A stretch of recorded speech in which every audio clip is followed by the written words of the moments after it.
Hello you buggers, it's Duncan Kinnaird from DKG here, and before I move on to the main video of today, I think I should talk about the last one. Yeah, so I sold a guitar and the guy in Germany was disappointed with it, so I refunded his money, and then I put out my video, the breaking news video, to alert some of my subscribers who are interested in the guitar about the news and discuss shipping to them to affect repairs, and because they wanted the guitar anyway. So Mike G said yes, I'll have the guitar, and so I organised with the guy in Germany to have it shipped over, and then Mike got back to me and said, well, the guy has changed his mind. This is after I've refunded his money, paid him some money for shipping. He then changed his mind and he's going to keep the guitar. Not only that, he did a repair on the neck. There was apparently like a, I've seen a photograph, but you can't really tell until you actually see the thing up face to face, but apparently there was like a crack in one of these, I think it was probably one of these front ones, a crack in the, yeah, it must have been one of the front ones, because he said you could see it once it was on the guitar. So there's a crack in one of those, and so he's tried to repair it. One suggestion, if you are going to do a repair of this sort of thing, just contact me, contact any of the guitar builders out there, just ask them a quick question before you leap into it. He's actually filled it with white glue, and white glue isn't really the right thing just to secure a crack. White glue's alright if you're going to like drill a hole in the neck and put in a dowel plug and glue the dowel plug in and re-drill the dowel. That's okay for that sort of thing, but not really for a crack. The best thing to do for a tiny little crack like that would be to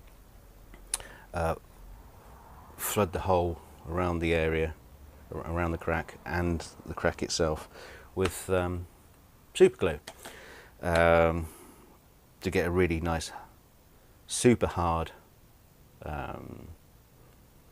curing of the super glue.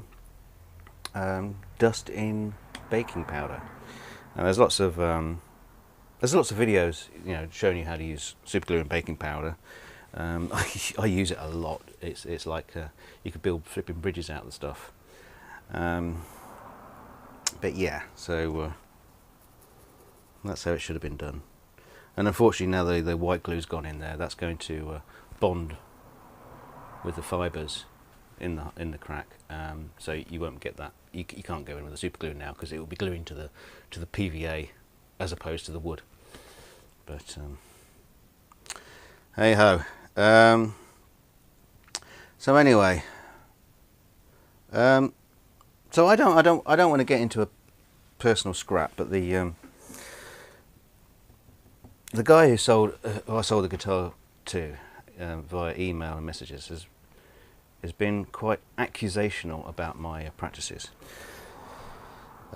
He said that I obviously knew about the crack before I sent it to him, and I don't know where he gets that information from. He must be getting into my CCTV camera inside my house and watching me pack the thing, cackling and rubbing my hands in glee, thinking, yeah, another sucker.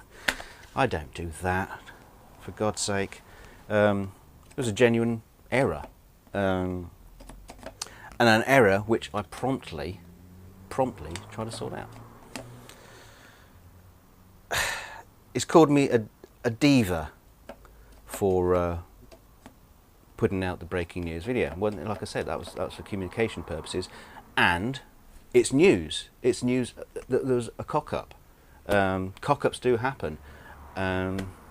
let's face it, you know, the only good news out there on television is the bad news. So there you go. You know, it was part of that. It wasn't me having a tantrum or anything. It was me trying to sort out the mess and trying to sort it out amicably,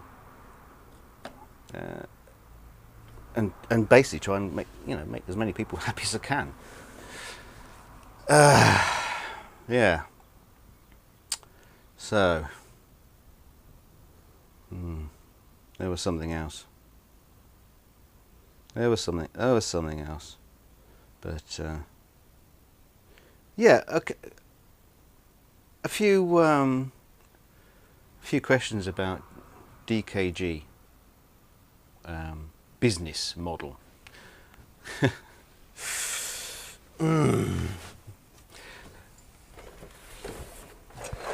Here's a model. There's a few models in here. That's what I used to do. The business model for DKG is, quite simply, last year when my wife was in hospital a hell of a lot, I couldn't do my normal work, which is film and TV visual effects, because a lot of that work involves working with a team of people with secure networks, because you're dealing with film projects that no one wants leaked out, even the crap ones. No one wants leaks. So you need resources, you need teams of people, you need render farms, you need all sorts of things. That is a bit flipping difficult to do when you're working at home. So last year, when I just plainly could not get the work in, things were getting really bad, and it was close. I was very close to losing the house. And so I needed something to bring money in when I couldn't get visual effects work that I could do at home. Something I could do at home, basically. So, if my wife says I need to go to the hospital, I can take her to hospital. Because it's like that, one minute she can be fine, the next minute she's telling me we have to go to hospital. So I needed something to try and bring money in. Now, I knew this wasn't a great business model because there is no money in second-hand guitars. But what I am trying to do is make interesting guitars and nice guitars. And yeah, they sell for well under the value of my time and effort. But it's a process of DKG becoming something bigger and better. I mean, when I got into visual effects, I was probably 2 years working for next to nothing before I started, earning, well, some money. I wouldn't say decent money, some money. It took a long time before I actually started earning decent money. And so I accept that with DKG, that it's a process that's just hopefully going to get better.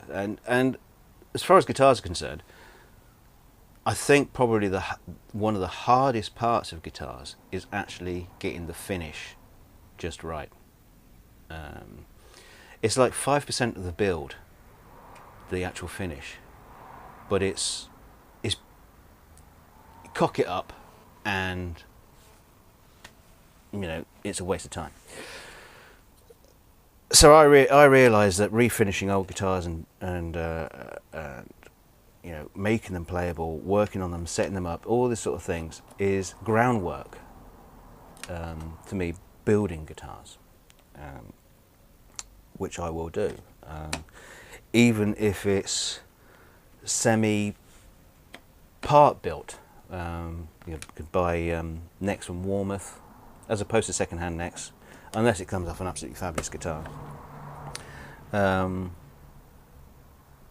also I can experiment with some crazy builds, all sorts of things, all sorts of reasons why I can do it like this. One day super high quality guitars, and I mean super high quality guitars. In fact, hopefully very, very soon, I'm going to try and get these guitars that I'm working on out the door, and I'll move on.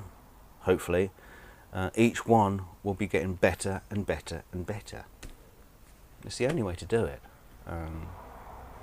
So yes, I am doing up second-hand guitars. It's not a great business model at all,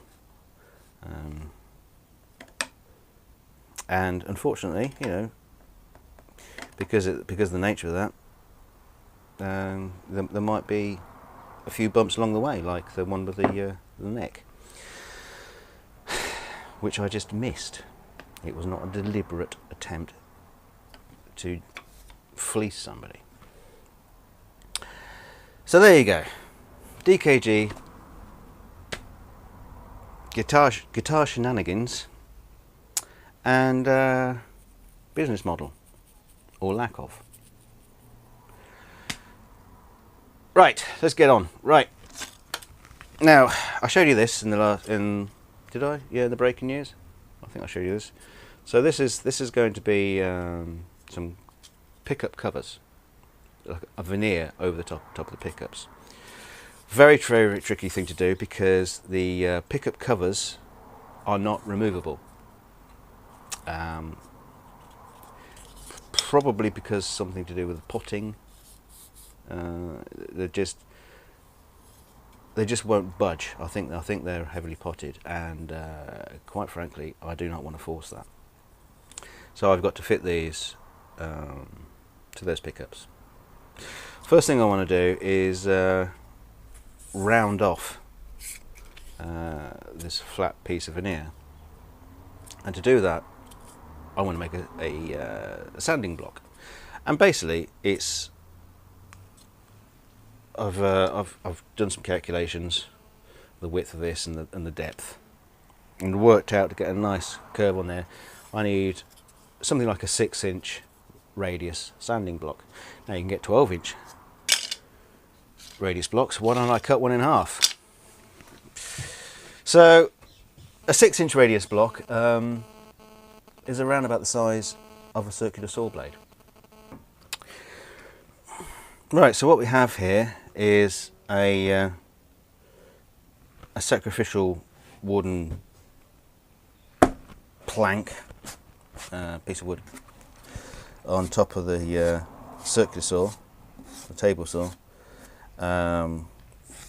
with just a guide fence, which is just basically a flat piece of MDF scrap bit, and I've got a lump of wood. It doesn't need to be any more fancy than that. So what I'm going to do is slowly raise the circular saw blade on the table saw and just run that through. Raise it a little bit more, run it through again, raise it a bit more, run it through again, until I get, you know, at least that width. I might go the whole hog and do the whole thing, but right, okay, so it's noise time.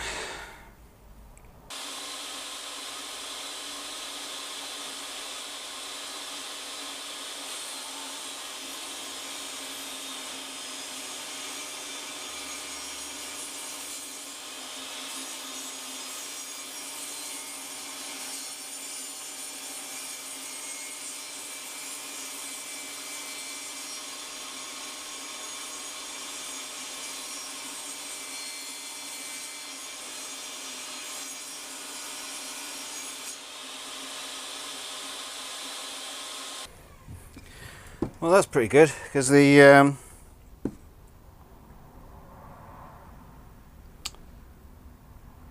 I only took one pass because it's quite a shallow cut. There we are. Obviously, this is only this long. It doesn't need to be this big. It probably only needs to be about that long. But there you go. It's cut.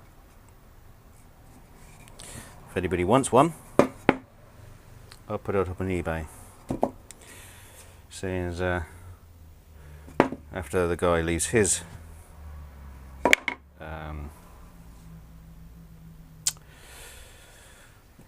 what do you call it, review, feedback, I'm going to need as much good feedback as I can get. So yeah, I can now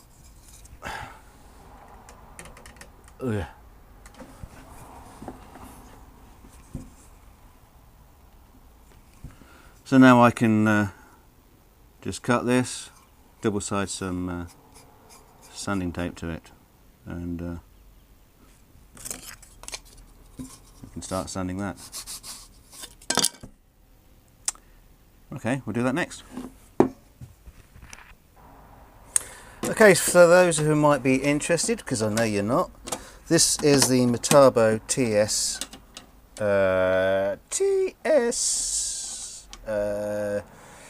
254, because it's transsexual. It's a superb table saw. I love it to bits. If you're really interested in table saws, you can go and have a look at it. Search for it on YouTube. But it's it folds up. It's got on legs that just folds up. Takes seconds to put up. It's a bit like the folding work table. Seconds to set up, and it's just love it. Like I showed you the, you know, cutting veneers like that, and like the one on the veneer for the headstock for the kitchen strap. You know, that's quite amazing stuff. Right, more noise. Yeah. Like I say, when I see that guy who bought my guitar, I'm gonna rip in.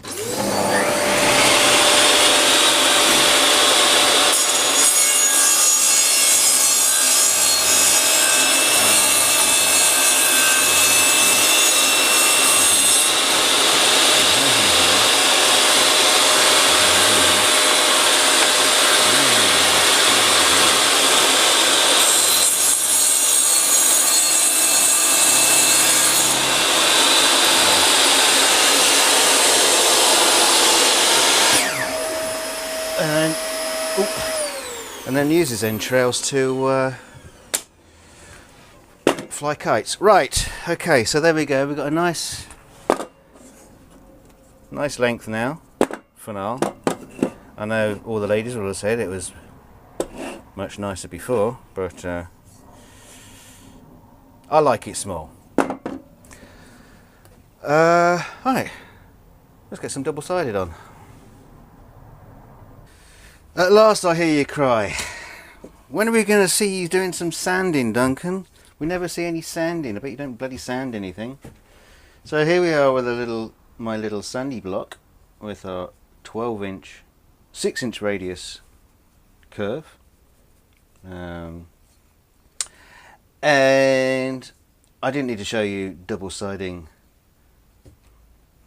the sandpaper to a block of wood, or double-siding this to that. If you needed to see that, then you haven't been on YouTube very long. You need to see a lot more videos. There are plenty of videos of people sticking things to other things using double-sided.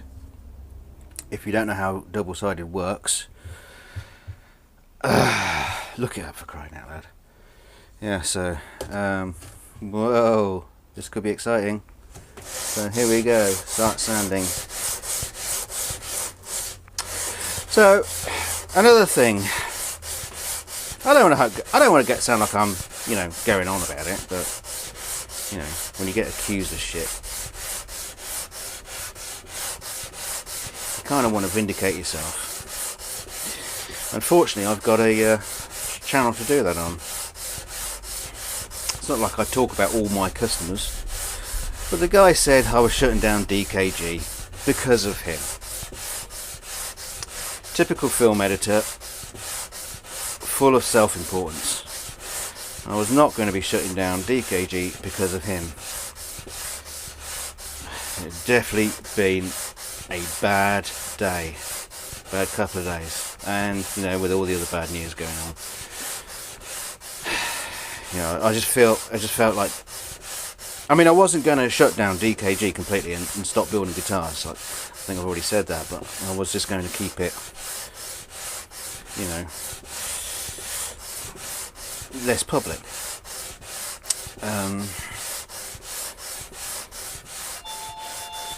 Oh, that'll be the missus from the hospital now. Hold on a sec. Yeah, that was my wife calling from the hospital, keeping her in again another night. She told me not to come up tonight to see her. She's giving me the night off. Yeah, so anyway, the story was, I was thinking about shutting down DKG, shutting down the channel. It was my wife who told me not to. I mean, we're getting lots of support from you guys, from my channel, well, from most of you. And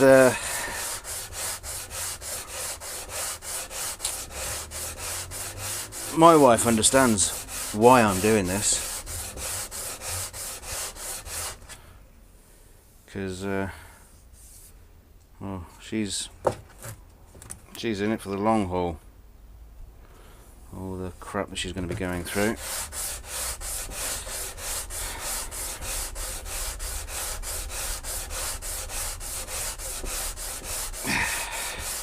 So DKG may be the worst backup plan in history, but it is a backup plan. Alright, how's that looking?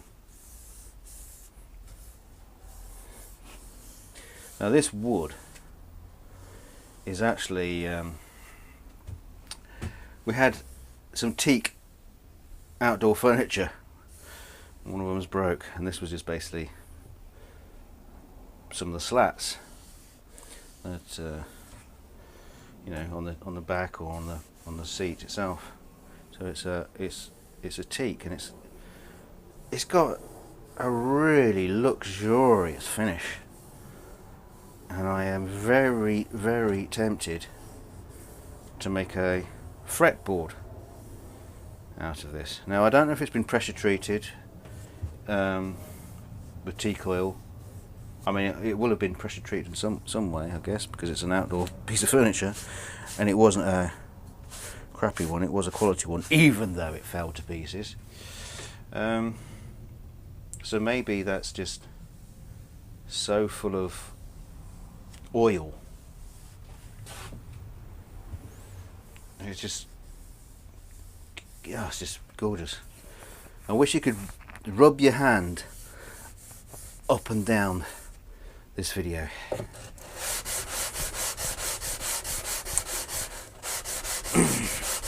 Maybe one day you'll be lucky enough to rub your hands up and down the fretboard.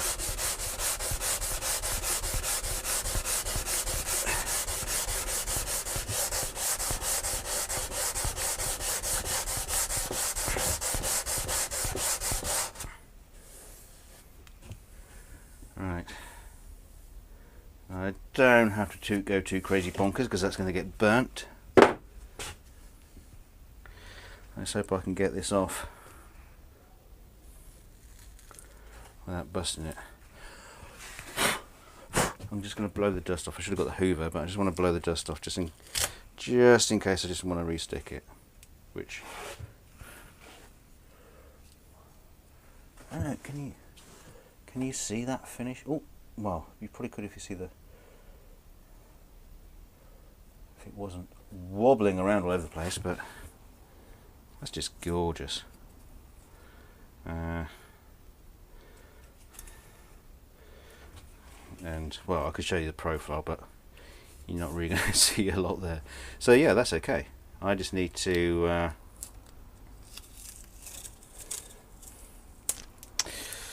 get this trimmed down for the pickups. I need to cut them roughly to size, I guess, before I burn it, I think. I might be wrong if that's what I'm going to do. You know.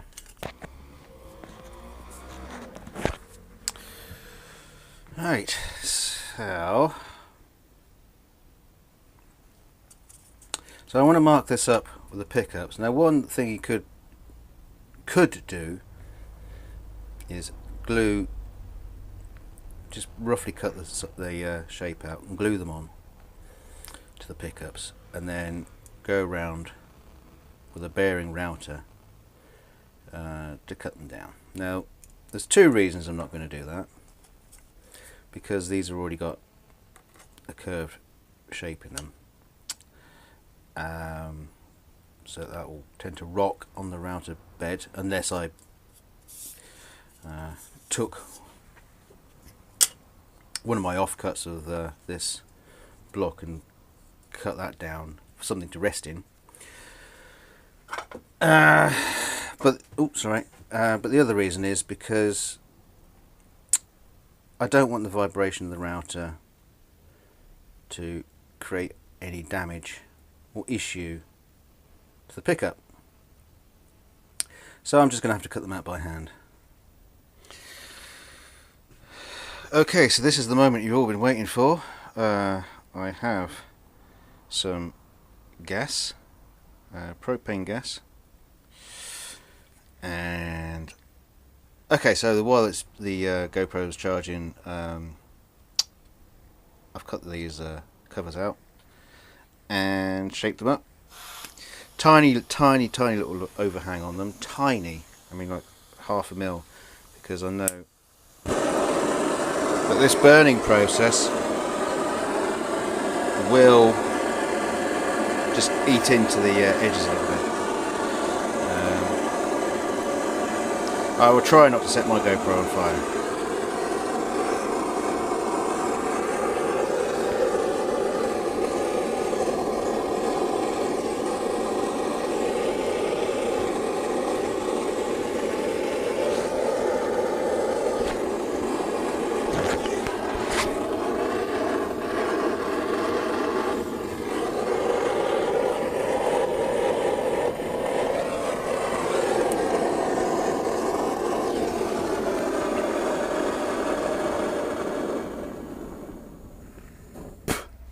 There we go. That should be enough. Looks like ebony now, doesn't it? Yeah, well, the great thing is about charcoal wood, it does polish up really nicely. I'm just going to just attack a bit. A little bit of wire wool.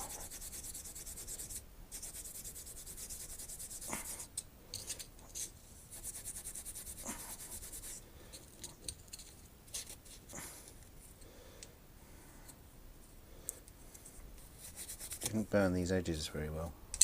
To come back, I'll just flip it over and attack them edges a little bit.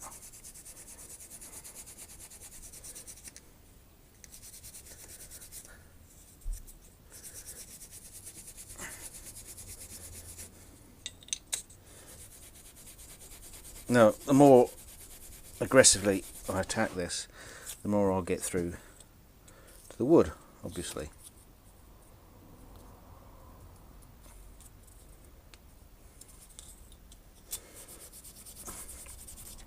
And I can like concentrate certain areas where I'll try and show some of the wood through. Maybe, you know, I'm making this up as I go along.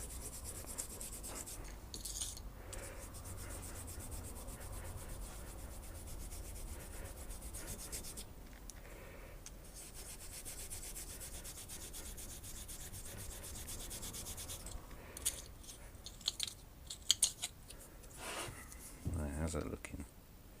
It's looking pretty sweet.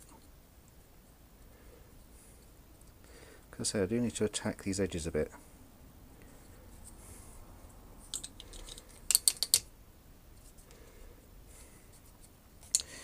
So that's going to have to be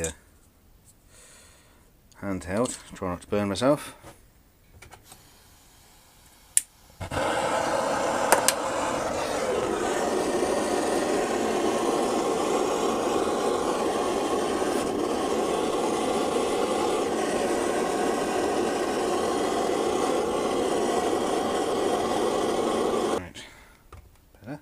Now this is obviously not the nicely controlled method I used to create Burnie in the first place, because quite literally he was just tossed on the fire.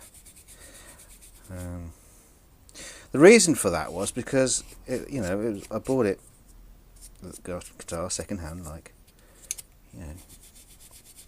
most of my guitars are, and it was one of those where someone had already gone on over it to try and refinish it, and they really had done a horrible job. And I had just recently sanded back another guitar body right down to bare wood. Quite frankly, I just couldn't face doing another one at that moment in time. There was a bonfire going, and I took Burnie to bits and threw him on, and then once all the paint finish had sort of like melted and started to come away, you could then attack it, scrape that off, chuck him on the fire again. Right, I would say that looks pretty good. Now I just want to tack it very, very gently.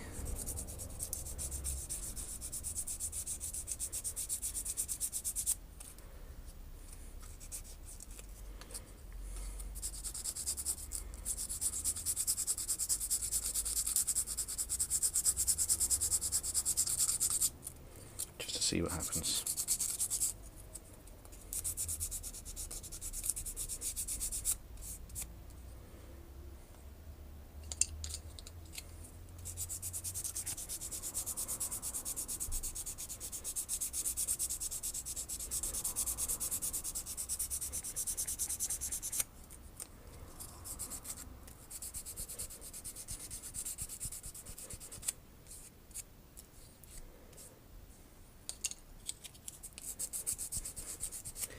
Really what I need to do is just go back in there and really burn some stuff up.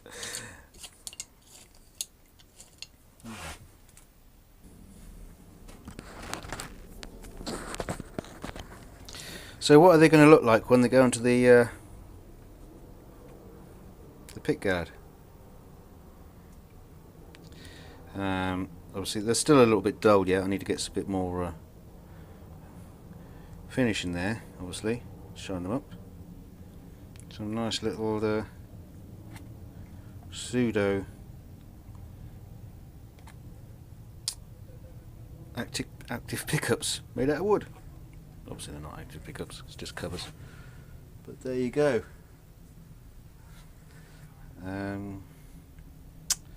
I'll come back later.